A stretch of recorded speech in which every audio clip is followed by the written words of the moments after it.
It took 90 seconds for everything to come crumbling down. What hit Turkey and Syria on February 6 was a cataclysm of unprecedented proportions. And the worst earthquake in 100 years struck Antioquia and its people the hardest. Üçümüz sarıldık. Allah Allah demeye başladık. 5 defa Allah çıkmadı ağzımızdan. Böyle bir gitti, bir geldi, bir batı verdik. Bu polis oğlumun adı Hikmet, Hikmet dedim. Buradayım dedi. Sabret de yavrum dedim. Hanımın adı Şefka ama Gülom dedim. Gülom dedi. Şefkam dedim, Şefkam dedim. Hiç ondan ses gelmedi. Hiç ses gelmedi ondan. Allah kimsenin başına vermesin. 52 yıllık evliydim. En küçük çocuğum 42 yaşında. Tamam kardeşim. Allah razı olsun. Kasim says he's now waiting for what will probably be his wife's remains. His son's body has been retrieved and is in this plastic bag nearby. His entire world is gone. Allah kimselerin başına vermesin bunu. Across the city, people's faith was being put to the test. Evet, yardım ediyordum. Cesetini işte çıkardık, bir tanesini kendi baldızımı çıkardım. Kafadan kopmuş yani. Şimdi de bir bacanam var, bir de küçük kızı kalmış orada. Antioquia was founded in 300 BC and had seen its fair share of disasters. It was destroyed and rebuilt many times during the past centuries.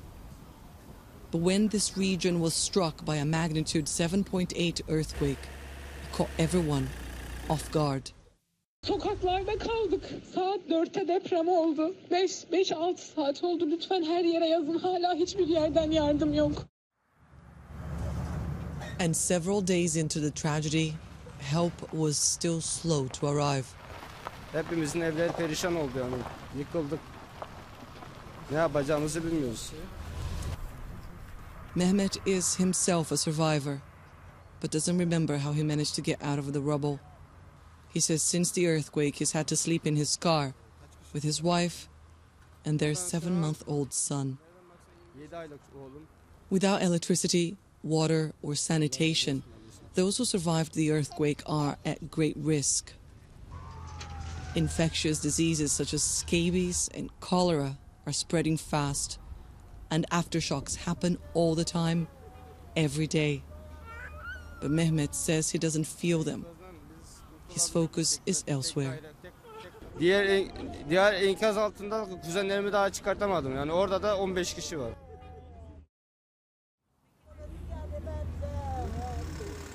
In the first few hours following the earthquake, the only hands available to sift through the rubble were those of survivors who were in shock, wounded, and had never done anything like this before. Then came the volunteers. Erdem is a builder from Istanbul who rushed to Antakya as soon as he heard of the quakes. Gerekeni yapmaya çalıştım. Çıkarttım da işte anneyi çıkarttım. Ve girerken onun yatak odasındaki dolap parçalarını kırarak girdiğimde bana sen benim eşyalarımı niye kırıyorsun, sen kimsin diye bana bağırmaya çalıştı. Hayır dedi, oğlumu çağır dedi, Osman'ı çağır dedi. Ben geçemem, hayatta astımım var benim. Ana! Ana! Astımı var. Osman! Bir erkek çocuğu, bir de ablasını çıkarttım.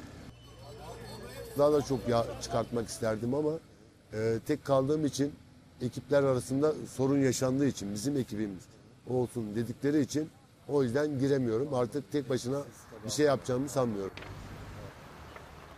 Turkish President Recep Tayyip Erdogan said nothing could have been done to prepare the country for such a tragedy. But not everyone here agrees. İlk geldiğimiz günde biz burada Bir jeneratörle bir kompresör bulamadık. Delecektik, bulamadık. AFAD denen kişi yok. Yok. Görevliler hiçbiri yok. Hiç kesinlikle yoktu birinci günü. İkinci günü bazı iş makineleri geldi. Tamam mı? Adamlar diyor ki biz çalışamıyoruz. Niye? Bize emir vermeleri lazım. Bir de yukarıdan emir bekliyorlar. Bir bambaşka bir olay. Yani hiçbir sistemli bir çalışma veyahut da herhangi bir düzenli bir çalışma kesinlikle yok. Ve yok. Olmadı. Hiçbir eğitimli bir kişi buraya gelmedi. Several days after the earthquake, and authorities still didn't seem to have the situation under control, despite an outpouring of international help. Some here blame internal rifts for the chaos. Yardımların geç kalması bir milletin ihmal ettiği bir durum değil. Çünkü gelen bu kepçeler, dozerler, kamyonlar neyse başka illerden geldiği için ancak intikal edebildiler. Anladım. What he says is that like ve şu anda çok mükemmel bir çalışma var. Okay. The response was late but abi bunda yanılıyorsun. Büyükşehir Belediyesi'nin burada yetersiz kalmasının tek sebebi elindeki olan yetkinin tamamen alınmasıdır. Yetki alınmıştır. Büyük şehirden, büyük yerlerden emir almadan kimse hareket edemedi. Buraya dedi bak iş makinelerini getirmiyorlardı. Getirmiyorlardı abi. Yolda İskenderun'da, Mersin'de bekletildiler. Niye bunu söylemiyorsun? Ben bunları görmedim. Ben görmedim. Gelen adamlara bir söylesene. The catastrophe has brought Erdogan's centralized governing system under renewed scrutiny, giving the opposition a powerful argument to mount a challenge in this year's presidential election. A vote some here believe Erdogan may try to postpone if he feels his chances of winning a third term may be compromised. Antioquia served as a testament of the multitude of worlds that can coexist in one city. Here, a synagogue, a mosque, and a church once stood meters from each other. Now, they too are ruined. Antioquia was such an important trading center that it was once the Roman Empire's third largest city. And this, Independence Road, was the world's first lighted street.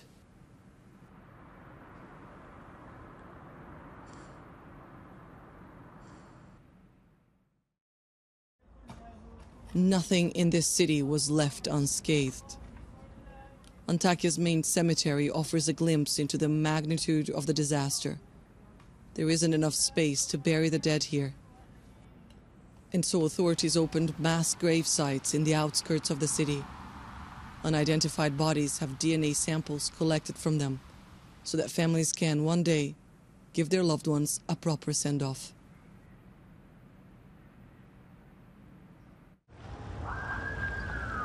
Meanwhile, the race to save the living continued well past what felt like a normal window of opportunity.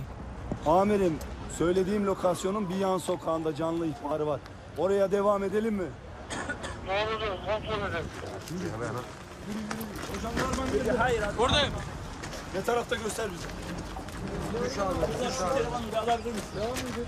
Kırmızı altına koşamıyorum. Abi ileri gidin sizi yönlendirirler. Sen bırak yavaş. Geldiğimiz enkazda canlı emaresine rastladık.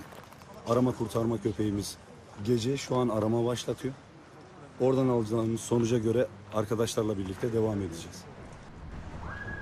And against all odds, survivors kept appearing. Haydi bismillah. Haydi bak, haydi bakalım. Haydi. Tamam. Bravo Fatma, bravo Fatma. Hadi. Fatma is 25 and a refugee from Syria. After escaping the horrors of war in her home country, she survived 140 hours under the rubble. She's now given yet another chance, just as this city, at rebirth.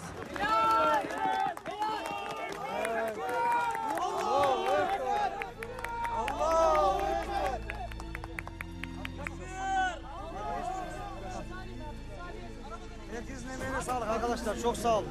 Elinize sağlık abi, elinize sağlık abi. Congratulations. Well done.